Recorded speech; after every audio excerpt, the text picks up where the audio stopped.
Hi friends, today we'll learn about the physical features of India in form of question and answers. So question 1, what are the various kinds of landforms in India? So we have mountains, valleys, rivers. The Himalayan mountains have high peaks and deep valleys. So valley is the landform between two mountains which is like a tub. Okay, so that's what is called the valley. It's a landmass between two mountains. And we have fast moving rivers. They are geologically new. They were formed about a million years ago, but earth itself is a billion years old. So geologically they are relatively newly formed. Okay, and we have plains, which are northern plains, which are formed of alluvial deposits, also relatively new geologically. Then we have plateaus. Geologically, peninsular plateau consists ancient landmasses which are stable, composed of igneous and metamorphic rocks, and gently rising hills and wide valleys. We also have islands. We have Andaman, Nicobar, and Lakshadweep islands. We have deserts found in Rajasthan. So these are the various kind of landforms. Question 2. What are the physiographic divisions in India? The physiographic divisions are as follows. To the right, you can also see an image of empty India, which will get filled soon. So we have Himalayan mountains. If you observe the image on the right, the Himalayan mountains have appeared. You can see the top portion is all Himalayan mountains. Then we have northern plains. Just below the northern plains, just below the Himalayan mountains are the northern plains. And we have peninsula plateau. A peninsula is a landmass surrounded by water on three sides and land on one side. So a plateau in this peninsula is called a peninsula plateau. Okay, so here we go. We have shown the peninsular plateau. It starts from below the northern plains and goes all the way till the end tip of India, the bottom tip, which is near Sri Lanka. And we have the Indian desert, which is on the northwestern part in Rajasthan. We have the coastal plains, which are between the peninsula and the sea. So the west coastal plain is between the peninsula and the Arabian Sea, and the east coastal plain is between the peninsula and the Bay of Bengal. So you can see that. And we have the islands. Islands are Lakshadweep in the Arabian Sea, and we have Andaman Nicobar in the Bay of Bengal. So we have those islands. So question 3, give a few facts about Himalayas. Again, the facts will be given and the images will appear on the right. Please note. So first one is the Himalayas run from west to east direction from Indus River. So you can see there is a circle which is red, which is highlighting where the Indus River is, and it is on the west to the Brahmaputra River. Again, there is another circle which is pointing it out on the east, and it covers a distance of about 2400 kilometer. Okay, and its width is 400 kilometer in Kashmir, and it tapers down to 150 kilometer in Arunachal Pradesh. Okay, and it has altitudinal variations which are greater in the eastern half. Okay, and it has three parallel ranges. The northernmost range is Greater Inner Himalayas, or what is known as the Himadri, wherein you have peaks of average height of 6,000 meters.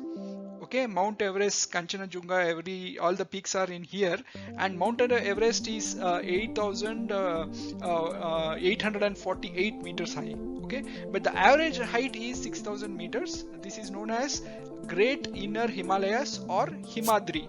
Okay, you can see that in the right image now. After this, we have the second range, which is called the Himachal, and this has mountains which are a little lesser in height, between 3,700 to 4,500 meters, and the width is 50 kilometers. Okay, so this, what you see on the right image, that part is the Himachal part. Okay, and the third range, which is 10 to 50 kilometer width, with mountains of smaller height from 900 to 1000 meters, is what is known as Shivaliks. Okay, that Shivaliks is the third range. You will see that Shivalik in the picture now. Okay, so that is Shivalik. Okay, and there is a Pir Panjal range, which is a part of the second range of Himachal, which is forming the valley of Kashmir. So you can see an image where we have located the Pir Panjal, and it is highlighted by a red circle, red ellipse, and that Pir Panjal range forms the valley of Kashmir. Okay, and we have the Dhauladhar range, also a part of Himachal, which is the second range of Himalayas, and this Dhauladhar range, which is a part of Himachal, forms Kangra and Kulu valleys in Himachal Pradesh. Okay, so if you have a range and the space between them is valley where the people live. Okay, so the Pir Panjal range is the one which is forming the valley of Kashmir where the people live. Similarly, Dhauladhar range is the range which is forming Kangra and Kulu valleys, which is in Himachal Pradesh where people live. Okay, the valley between Himachal, that is the second range, and the Shivaliks, that is the third range, are what are known as duns. Okay, D-U-N-S, duns. Okay, now very famous among them is the Dehradun. You might have heard of this place, and Kotlidun and Patlidun. On the rightmost image, you can see these three areas pointed out: the Dehradun, Kotlidun, and Patlidun. Okay, these are the valleys which are formed between two ranges of Himalayas: the second range Himachal and the third range Shivaliks. Okay. Explain the naming of Himalayas between the rivers. So what has happened is the Himalayas which fall between the few rivers are named differently. For example, Himalayas between Indus and Satluj rivers, you can see on the image to the right, is known as Punjab Himalayas. The Himalayas between Satluj and Kali rivers on the you can see on the right are known as Kumaon Himalayas. Kumaon, Kumaon Himalayas.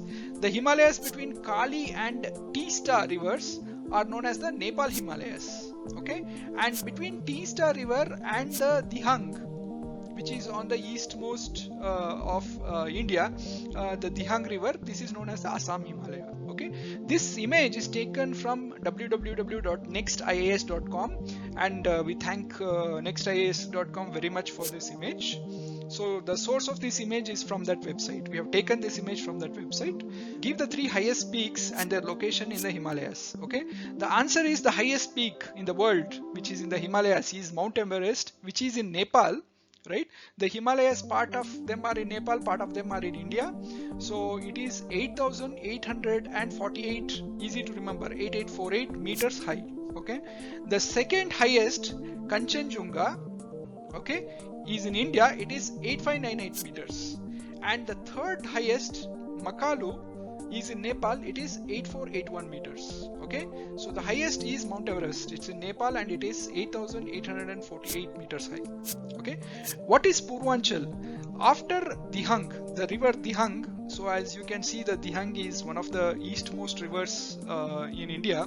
After Dihang, Himachal turns southwards, forming a eastern hill range. Okay, the important hills are Patkai hills, Naga hills. Again, you can see the hills marked in the image, and these images are taken from Google Maps. Okay, so thanks to Google Maps for providing these images. So the important hills are Patkai, Naga, Mizoram, and Manipur hills. Okay, this is known as Purvanchal. Okay, some places the N is forgotten and it is referred to as Purvachal, but the actual pronunciation I think is Purvanchal with the N. Purvanchal. Okay. Next question. Give a few facts about the northern plains. Okay, so the northern plains are formed by three rivers and their tributaries. Northern plains are formed by Indus, Ganga, and Brahmaputra and their tributaries. And this northern plain has a total area of 7 lakh square kilometer. Okay, you can see that in the images. You can see the Indus river and its tributaries. You can see the Ganga river and its tributaries, and you can see Brahmaputra, which river and its tributaries. See, Ganga and Yamuna sort of originate in Himalayas in the Gangotri Glacier and the Yamunotri Glacier, and Brahmaputra also originates in Himalaya from a glacier.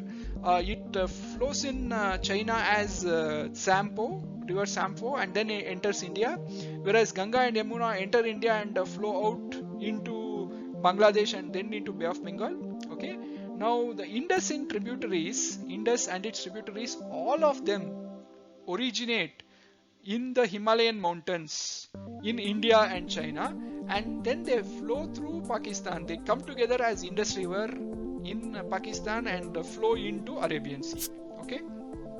So thanks to IAS Baba and Civil Speedia for these images.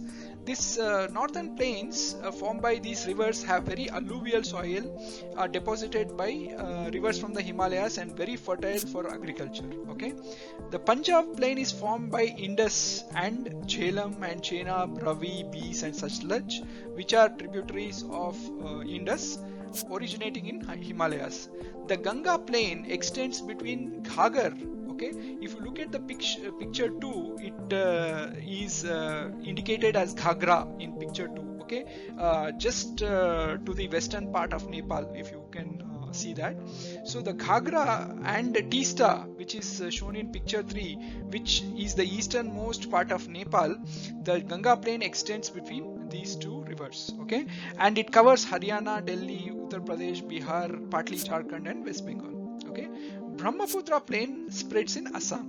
Okay, and after the rivers flow to the plains, what happens is they deposit pebbles. Okay, because of this, there is a belt which is known as Bhabar, Bhabar, Bhabar, a belt which is 8 to 6 km in width. It is parallel to Shivaliks, which is the third range of Himalayas, and has pebbles deposited by rivers. This belt is known as Bhabar.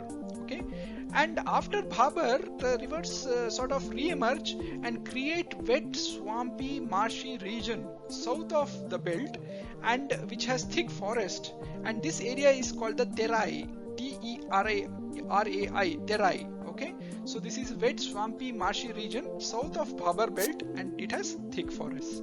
Okay, further the rivers flow in the northern plains, and because of their flowing, they create what is known as bhangar.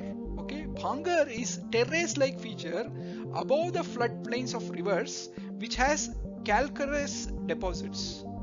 Okay, so because of the river flow, they will form some floodplains, and to the side of the the rivers, the terrace-like features get formed, which are known as bhangars, which has calcareous deposits. Okay, and because of these calcareous deposits, these deposits have another name called kankar. Okay, in Hindi it's called kankad. Kankad means the calcareous deposits which are found on the sides of a river because of the calcareous deposits. Okay, and these rivers bring in some more alluvial soil from the mountains and deposit along the river bed, which is known as the khadar. Okay, khadar, younger, more recent deposits of the floodplains, makes soil very fertile. They are the fertile soil from river deposits. It's known as khadar. Okay, then we have islands which are formed by rivers. So suppose there is a part of land sticking out in the middle of a river, okay, and river is flowing all around it. It is what is known as the riverine island. Okay, so Majuli in Brahmaputra river is the largest inhabited riverine island in the world. Okay, now Doab, D-O-A-B, means do, two, and Ab means water. That is the land fed by two rivers. Similarly, Punjab means 5. Pan means 5 and Ab means water. Punjab is a land of 5 rivers. Okay.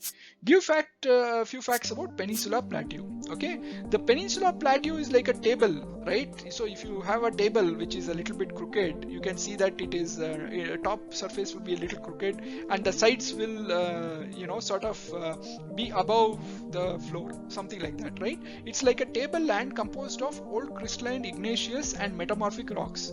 The plateau has a broad and shallow valleys and rounded hills. Okay, and the plateau has divided into two parts. One is known as the Central Highlands, which you can see in the picture on the right, which are to the north of Narmada River, and the second one is called the Deccan Plateau, which is to the south of Narmada River. Okay, Narmada River flows from east to west. Okay, so it is indicated by the picture on the right and also by a blue arrow. You can see that Narmada River flows from east to west, and it goes and flows into Arabian Sea. Okay, and it flows in the valley between Satpura and Vindhyan ranges. Okay, the Satpura and Vindhyan ranges are also shown in the image, and now a blue arrow is indicating that to you. Notice the Vindhyan range, Satpura range, okay, and the Aravalli range. Okay, and notice the Thar Desert. Okay, the Thar Desert. Notice the Western Ghats, which are the mountainous regions in the plateau on the west side, running along Arabian Sea, and notice the Eastern Ghats, which are the mountainous region on the plateau, which are running along the Bay of Bengal, right? And also notice the Chota Nagpur. Okay, so these are all parts of the plateau. Okay, and we also note that some rivers flow from southwest to northeast. These are Chambal, Sindh, Betwa, and Ken rivers flowing from southwest to northeast, and they go and join Yamuna River. Okay, and thanks to textbook.com, codingtag.com, wikipedia.org, nextias.com, and quora.com for these images. Okay, Deccan Plateau is higher in the west and slopes gently eastwards. Okay, the Western Ghats, who have mountains which are 900 meter to 1600 meter, 900 meter to 1600 meter tall, are taller than the Eastern Ghats, on where the average height of the mountains is 600 meters. Okay, and Western Ghats mark the western edge of the peninsula plateau, Deccan Plateau, and the Eastern Ghats mark the eastern border of the Deccan Plateau. Okay, notice the some of the ghats are sort of places in the mountains. Notice the Thai Ghat, the Bhor Ghat, and the Pal Ghat, and also notice some hill ranges on the east. This is I'm thinking part of Purvanchal, Garo Hills, Khasi Hills, and Jaintia Hills. Okay, the Eastern Ghats stretch from Mahanadi Valley to Nilgiris, okay, in the south, and it is dissected by rivers flowing into Bay of Bengal. See, the Western Ghat is continuous, but the Eastern Ghats is broken because of the rivers cutting through it and flowing into Bay of Bengal. Western Ghats cause orographic rain by facing rain-bearing moist winds. Because of their height, they stop the rain-bearing winds and cause rainfall. Okay, for Western Ghats, you have Anamudi, which is 2695 meters, and Dodda Betta, which is 2631 meters. These are the tallest mountains. Again, the blue arrows are sort of showing their locations on the map in the picture. And the Eastern Ghats, Mahendragiri, which is 1501 meters, is the highest peak. So you can see that Anamudi and Dodda Betta, which are in Western Ghats, are taller than Mahendragiri, which is in the Eastern Ghat. Okay, so there is Mahendragiri. Okay, the distinct feature of Peninsula Plateau is black soil. This area is known as the Deccan Trap. Okay, it is of volcanic origin and the rocks are igneous. Okay, give a few facts about Indian desert. Okay, Indian desert lies to the west of Aravalli Hills, mostly in Rajasthan.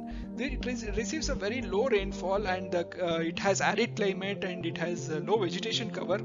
And Luni is only the large river in this region. So you can see how the Luni river originates somewhere in the midpoint of Rajasthan and then flows to the west and goes and joins the Arabian Sea. Okay, and there are crescent-shaped dunes mostly found near Jaisalmer, which are called Barkhans, Barchans, Barkhans. Okay, so these are the few facts about Indian desert.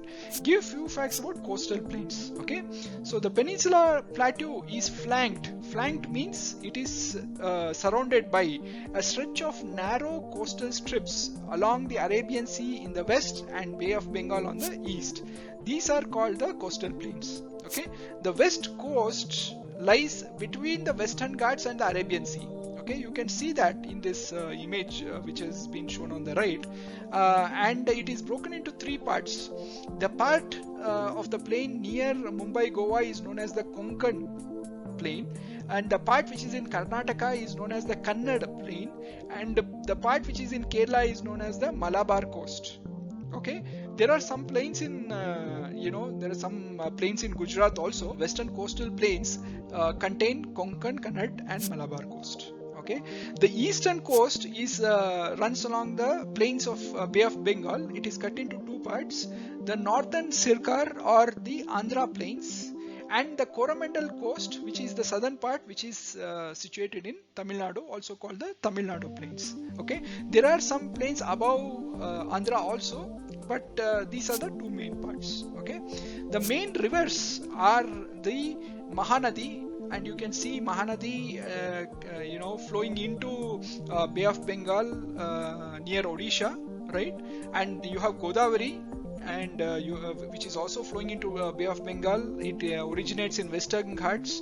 Krishna also originating in Western Ghats, flowing into Bay of Bengal, and Kaveri originating in Talakaveri and flowing into Bay of Bengal. Okay, so these are the main rivers, and they are form deltas in this for this coastal plains. Okay, and Chilika Lake on the eastern coast is the largest saltwater lake in India. Okay, thanks to tusharepsc.blog and civilsdaily.com for these pictures. Okay, so fill in the blanks or give one-line answers. The landmass bounded by three sides, sea on three sides, is referred to as peninsula. Mountain ranges on the eastern part of India forming boundary with Myanmar are collectively called as Purvanchal. The west coastal strip south of Goa is referred to as Konkan. Okay, highest peak in eastern Ghats is Mahendragiri. What is Bhabar?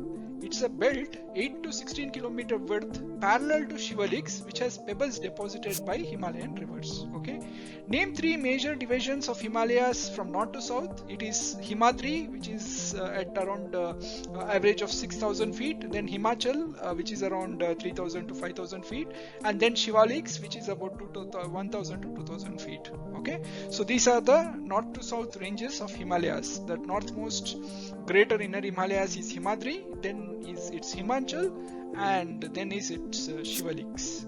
Okay, which plateau lies between Aravalli and Vindhyan ranges? It's the Central Highlands.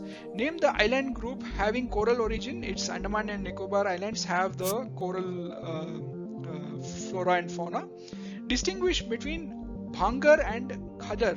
Okay, Bhangar is a terrace-like feature above the floodplains of the rivers which has calcareous deposits, whereas Khadar is river deposits, soil deposits of inside floodplains which make the soil very fertile.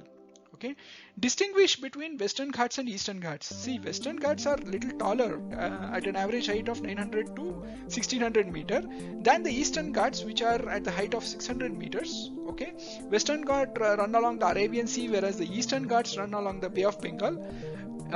Eastern Ghats are intersected by rivers flowing into Bay of Bengal. They are not continuous. Okay, and Western Ghats cause orographic rain by stopping rain-bearing moist winds. Okay, which are the major physiographic divisions of India? Contrast the relief in Himalayan region with that of the Peninsula Plateau. The answer is physiographic divisions of India are Himalayan mountains, below them northern plains, below that is the Peninsula Plateau, then we have Indian desert, then we have coastal plains and islands. Himalayan region is very vastly varying in relief due to mountains, right from 900 meters to 8,000 meters. Okay, whereas mountains on the western and eastern part of the plateau, which is the Peninsula Plateau, vary only between 600 to 2,600 meters. Okay, so those are the differences.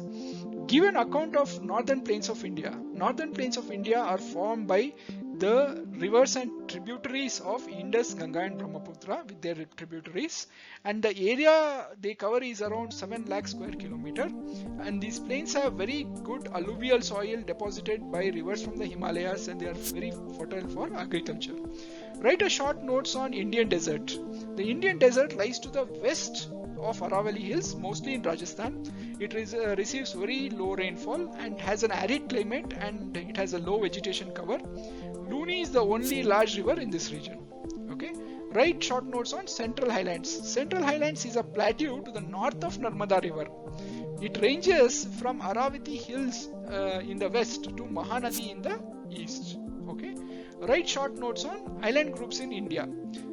Lakshadweep Islands and in Arabian Sea and the Andaman Nicobar Islands in the Bay of Bengal are the islands in India. Andaman and Nicobar is very close to equator. It has thick forest, it has diverse flora and fauna, it has corals, and it has an active volcano in an island whose name is Barren. Okay, Lakshadweep has a bird sanctuary in an island by name Pitti, P-I-T-T-I, and this is an uninhabited island. Okay. Give few facts about Indian islands. Lakshadweep Islands are close to Malabar coast of Kerala in Arabian Sea. They cover area of 32 square kilometer. Kavaratti is the admin headquarters of Lakshadweep. Okay. Pitti is an uninhabited island which has a bird sanctuary in Lakshadweep. Andaman Islands, which are in a little bit to the north, and Nicobar Islands, which are a little bit to the south, are islands in Bay of Bengal. Okay, they are close to equator. They have thick forests, diverse flora and fauna. Okay, India's only active volcano is found on an island which is named as Barren in Andaman and Nicobar Islands. Coral polyps are short-lived microorganisms. They live in colonies in shallow, mud-free, warm waters. Okay, they secrete calcium carbonate. Okay, and their skeletons form coral deposits which form coral reefs. We have thoroughly studied, digested, thought about, and simplified the concepts for you. So please like, share, and subscribe.